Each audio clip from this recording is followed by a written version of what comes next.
Welcome back to First Raise right here on ET Now, and let me now welcome CS Vigneshwar, President of FADA, joining us on the show. A very good morning and thank you so much for our time. Mr. Vigneshwar, while everybody is cheering the fact that there have been so many cuts across the segment for the auto division, the dealers are indeed a little bit worried. So the first question remains, what happens to the current inventory in the system? Because all these positive announcements have come at a time just before the festive season where everybody was just filling up their inventory to be ready for the festive season that was lined up ahead. So what is the current situation? What is the solution? And what sort of an uncertainty is prevailing in the market? Thanks for having us over at your channel. And to place on record, I think it's a fantastic move. We've been asking for this rationalization for quite some time. And I think it's an awesome move by the government. And thank you so much for bringing it over, simplifying it, and also making it clear. This is really going to spur growth. It's really going to make sure that whether it's a commercial vehicle segment, whether it is a three-wheelers, cars, two-wheelers, things are really going to go to the next gear. Having said that, there is still, as you mentioned, some amount of ambiguity because the clarity hasn't been given as yet. We are expecting it in the few days or the next week to come.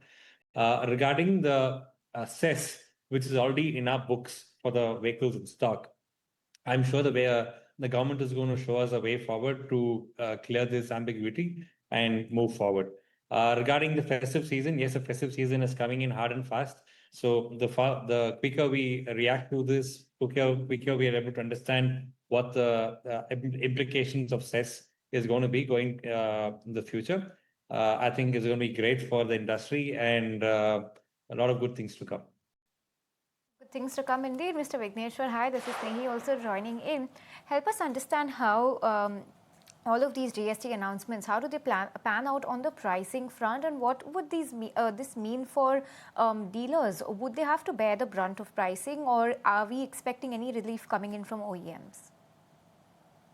What is the pricing we are talking about? Because the pricing of the new GST has actually brought down the cost of the car for most buyers.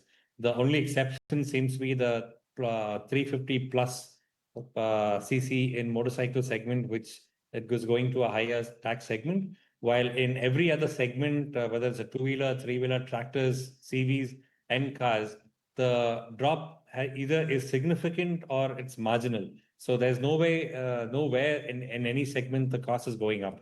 So I'm a little bit confused here.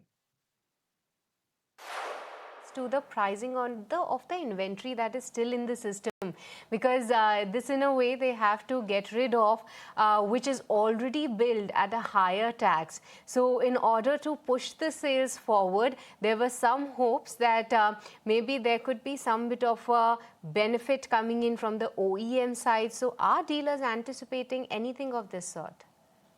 So I think it's too early for us to make a call on this because we are still working with the OEMs to understand where they could help us out. But more than that, most of the cess is actually paid to the government. And most of the higher tax rates, the taxes have already been paid to the government. So I think the government needs to give us clarity regarding how this can be reversed. Expecting the clarity to come out with any talks, any timeline that you are hopeful of, because we're already sitting on 4th of September and then it's 22nd September where the new rates will be applicable. So it definitely has to happen before the 22nd, but hopefully the government will give us clarity much before that so that we can also prep our organizations and we can also talk to the customers regarding this. So I'm sure the government is going to give us clarity in the next couple of days so that we can start priming for the festive season, which is coming ahead.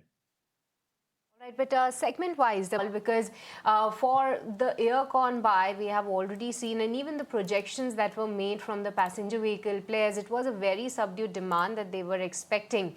The two-wheelers were expected to do a little better, while the outlook for the tractors was quite robust, and it's still panning out to be seen in the numbers.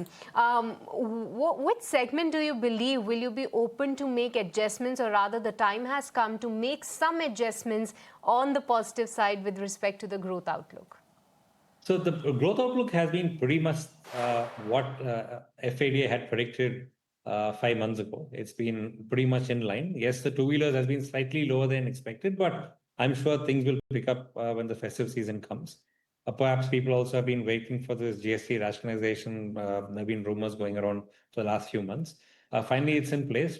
The biggest jump or the biggest help is going to be for the entry-level two-wheelers and the entry-level four-wheelers, the passenger cars.